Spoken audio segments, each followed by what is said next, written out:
नमस्कार बच्चों, स्वागत है आपके अपने YouTube channel the PCM vision में। प्यारे बच्चों, आज के इस वीडियो के माध्यम से हम लोग क्लास 12 हिंदी इलेक्टिव के मोस्ट VVI 50 वायरल MCQ प्रश्नों को डिस्कस करेंगे, जो कि आप सभी के बोर्ड एग्जाम में आने के ज़्यादा से ज़्यादा चांसेस हैं। और यहाँ पे मैं आपको जितना भी क्वेश्चन करवा रहा हूँ, ये सारा क्वेश्चन बहुत ही ज़्यादा इंपॉर्टेंट है, तो वीडियो को आप लोग स्किप मत कीजिएगा, ठीक है। क्या पता कि आप लोग जिस क्वेश्चन को स्किप कर रहे हैं वही क्वेश्चन आपके बोर्ड एग्जाम में आ जा रहा है, तो यहाँ पे सारे क्वेश्चन को आपको अच्छे ढंग से कर लेना है, ठीक है। तो चलिए शुरू करते हैं और एक एक करके सारे क्वेश्चन को यहाँ पे हम लोग डिस्कस करते हुए चलते हैं। तो देखिए बच्चों, पहला क्वेश्चन आपका क्या है कि गांधी, नेहरू और असासिर अराफत शीर्षक पाठ भीष्म साहनी की आत्मकथा का एक अंश है। भीष्म साहनी की आत्मकथा का क्या नाम है? तो भीष्म साहनी की आत्मकथा का नाम है आज के अतीत। ऑप्शन नंबर 20 का करेक्ट आंसर होगा आज के अतीत। देखिए बच्चों, यहाँ पे जो क्वेश्चन मैं आपको करवा रहा हूँ ये आपका सीरियल नंबर से नहीं मिलने वाला है, ठीक है। यानी कि पहले 1 2 3 4 5, लेकिन यहाँ पे ये सीरियल से नहीं मिलेगा, बट यहाँ पे मैं आपको टोटल 50 क्वेश्चन कराने वाला हूँ, ठीक है।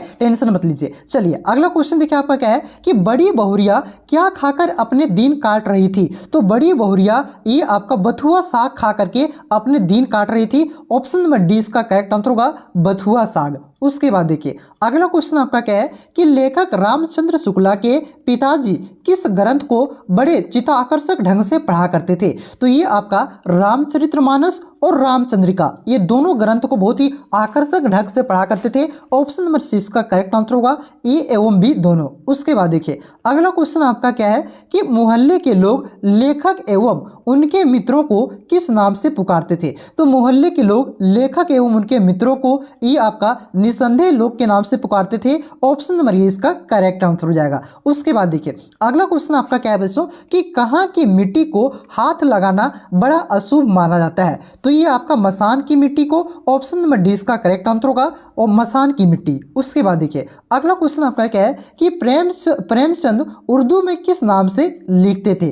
तो प्रेमचंद उर्दू में आपका ये नवाब राय के नाम से लिखते थे। ऑप्शन नंबर सी इसका करेक्ट आंसर होगा नवाब राय। उसके बाद देखिए अगला क्वेश्चन आपका क्या है बच्चों कि सूरदास की झोपड़ी शीर्षक पाठ किस उपन्यास का अंश है? तो ये सूरदास की झोपड़ी, ये चैप्टर को किसने लिखा से पहले बताइए? तो ये चैप्टर को लिखा आपका प्रेमचंद ने। और ये आपका किससे लिया गया है? तो ये आपका रंगभूमि से लिया गया है। ऑप्शन नंबर 20 का करेक्ट आंसर होगा रंगभूमि। उसके बाद देखिए अगला क्वेश्चन आपका क्या है कि चूल्हा ठंडा क्या होता तो दुश्मनों का कलेजा कैसे ठंडा होता? यह कथन किसका है? तो यह कथन किसका है कि चूल्हा ठंडा क्या होता तो दुश्मनों का कलेजा कैसे ठंडा हुआ था? तो ये जो कथन है बच्चों ये आपका नायक राम का है, ठीक है। ऑप्शन नंबर ये इसका करेक्ट आंसर होगा नायक राम का। अगला क्वेश्चन देखिए आपका क्या है कि सुभागी भैरों से डरकर रात भर कहाँ छिपकर बैठी थी? तो इस क्वेश्चन का जो करेक्ट आंसर होगा आपका अमरूद के बाग में। ऑप्शन नंबर सी इसका करेक्ट आंसर होगा। देखिए बहुत सारे बच्चे कहेंगे कि सूरदास की झोपड़ी में, सूरदास की झोपड़ी में छिपकर नहीं बैठी थी, ये आपका अमरूद के बाग में बैठी थी।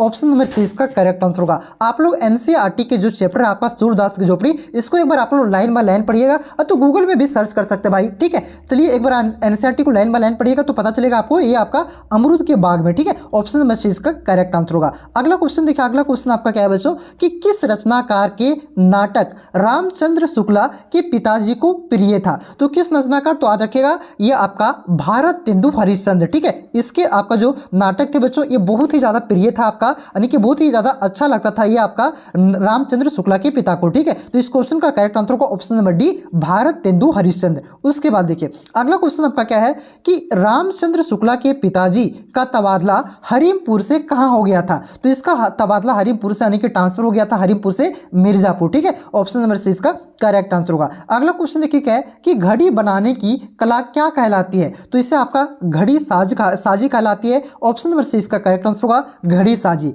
उसके बाद देखिए अगला क्वेश्चन आपका क्या है कि गांव वालों के अनुसार कैसा व्यक्ति समुद्या का काम करता था? तो गांव वालों के अनुसार ये जो आपका इसका जो करेक्ट आंसर होगा जो कमजोर होता है, जो निठल्ला होता है, जो आपका पेटू होता है, ये सब व्यक्ति आपको समुद्या का काम करता है एक गांव वालों के अनुसार, ठीक है। तो इस क्वेश्चन का करेक्ट आंसर होगा ऑप्शन नंबर डी ये सभी। उसके बाद देखिए उसके बाद देखिए अगला क्वेश्चन आपका क्या है कि गांधी नेहरू असासिर अराफत पाठ के द्वारा कौन सा मुद्दा उभर कर सामने आता है। तो इस चैप्टर से आपका राष्ट्रीयता का मुद्दा भी, देश प्रेम का मुद्दा भी और आपका अंतर्राष्ट्रीय मैत्री का भी मुद्दा, यानी कि ये तीनों मुद्दा उभर कर सामने आता है। तो इस क्वेश्चन का करेक्ट आंसर होगा ऑप्शन नंबर डी, ये सभी। उसके बाद देखिए अगला क्वेश्चन क्या आपका कि सूरदास किस कार्य को पूर्ण करने हेतु रुपए इकट्ठा कर रहा था। तो ये आपका वह गया जाकर के अपने पूर्वजों का पिंडदान करना चाहता था, साथ ही साथ मिठवा के ब्याह के लिए भी आपका पैसे को इकट्ठा करा था और कुआं बनवाने के लिए भी। ठीक है, तो इस क्वेश्चन का करेक्ट आंसर होगा ऑप्शन नंबर डी, ये सभी कार्य के लिए। उसके बाद देखिए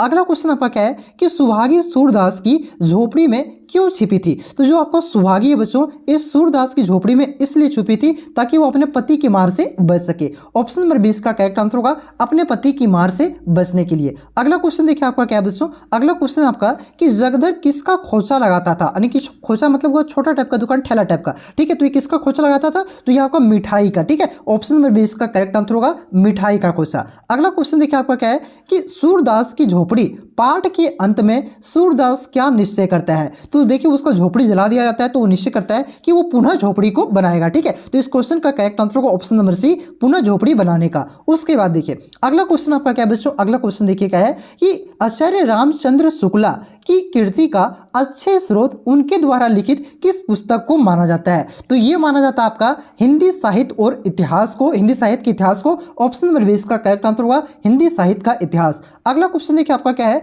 कि मिर्जापुर में किसने हिंदी पुस्तकालय खोला था। तो मिर्जापुर में हिंदी पुस्तकालय ये खोला था आपका पंडित केदारनाथ जी पाठक ने। ऑप्शन नंबर सी इसका करेक्ट आंसर होगा। उसके बाद देखिए अगला क्वेश्चन आपका क्या है कि पाठशाला के वार्षिकोत्सव में वृद्ध महाशय ने बच्चे से क्या कहा। तो उससे कहा कि इच्छा अनुसार इनाम मांगने के लिए कहा कि तुम जो मांगना मांगो भैया अपने इच्छा के अनुसार। ठीक है, ऑप्शन नंबर ए इसका करेक्ट आंसर होगा। अगला क्वेश्चन देखिए आपका क्या है कि गुल मोहम्मद आग कितने वर्ष पहले हरगोविंद के गांव में आया था। तो जो आपका गुल मोहम्मद आगा है ये कितने वर्ष पहले हरगोविंद के गांव में आया था, तो ये आपका 5 वर्ष पहले। ठीक है, ऑप्शन नंबर सी इसका करेक्ट आंसर होगा। अगला क्वेश्चन देखिए क्या है कि वह आपके ही नहीं हमारे भी नेता हैं, यहाँ किस नेता के बारे में कहा गया है। तो यहाँ पे महात्मा गांधी के बारे में कहा गया है। ऑप्शन नंबर 20 का करेक्ट आंसर होगा महात्मा गांधी। अगला क्वेश्चन देखिए क्या है कि प्रेमचंद उर्दू में किस नाम से लिखते थे। तो बहुत ही इंपॉर्टेंट क्वेश्चन है, रिपीट हो रहा है, याद रखिएगा, नवाब राय के नाम से लिखते थे। ऑप्शन नंबर सी इसका करेक्ट आंसर होगा।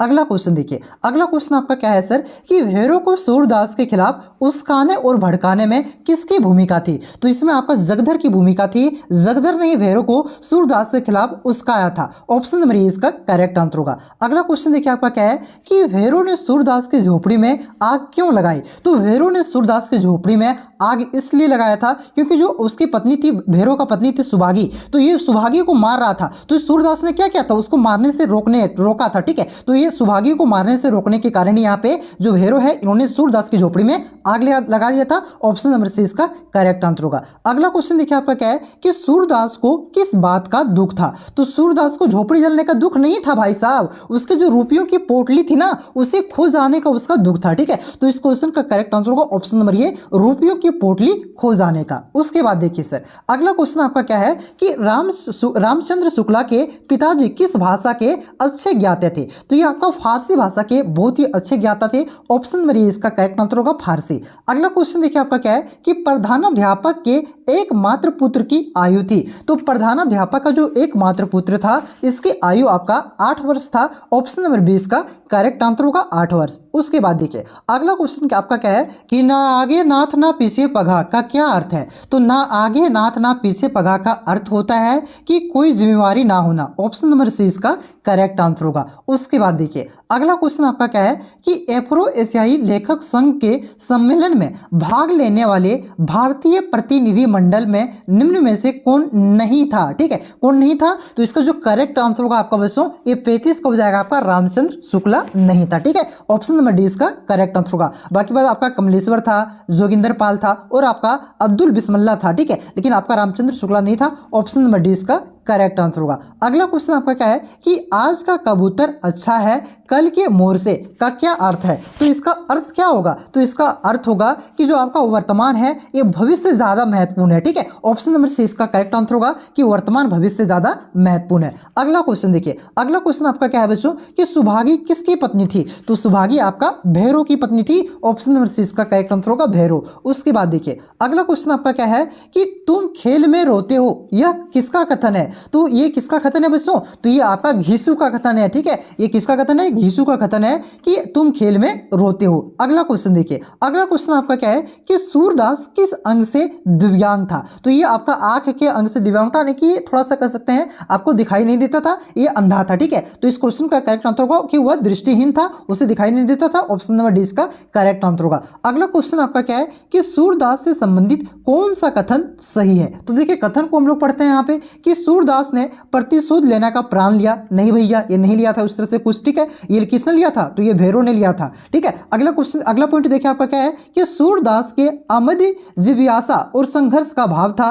उसके बाद तीसरा पॉइंट आपका कि सूरदास एक बेबस एवं लाचार व्यक्ति था। ठीक है, तो इसका जो करेक्ट आंसर हो जाएगा आपका ऑप्शन नंबर बी हो जाएगा कि सूरदास अदम्य और जिज्ञासा और संघर्ष का भाव था। ठीक है, इसमें ऑप्शन नंबर बी इसका करेक्ट आंसर होगा। अगला क्वेश्चन देखिए बच्चों, अगला क्वेश्चन आपका क्या है कि प्रेम घन की छाया स्मृति किस विधा की रचना है? तो जो आपका प्रेम घन की छाया स्मृति है बच्चों, ये आपका संरचनात्मक निबंध है। ऑप्शन नंबर सी इसका करेक्ट आंसर हो जाएगा संरचनात्मक निबंध। उसके बाद देखिए अगला क्वेश्चन आपका क्या है कि ढेले चुन लो पाठ में शेक्सपियर के किस नाटक का उल्लेख है? तो ये जो आपका चैप्टर है ढेले चुन लो, इस चैप्टर में आपका शेक्सपियर के किस नाटक का उल्लेख किया गया है? तो इसमें आपका जो शेक्सपियर का बच्चों वो आपका मर्चेंट ऑफ वेनिस। ठीक है, इस नाटक का उल्लेख किया गया है। ऑप्शन नंबर सी इसका करेक्ट आंसर होगा। अगला क्वेश्चन क्या है कि संवादिया का अर्थ है? तो संवादिया का अर्थ होता है संवाद पहुंचाने वाला। ठीक है, जो संवाद पहुंचाने वाला होता है उसी को क्या कहते हैं? संवादिया कहते हैं। ऑप्शन नंबर सी इसका करेक्ट आंसर होगा। अगला क्वेश्चन देखिए क्या है कि सत्य हरिश्चंद्र नाटक का मुख्य नायक कौन है? तो इस नाटक का मुख्य नायक है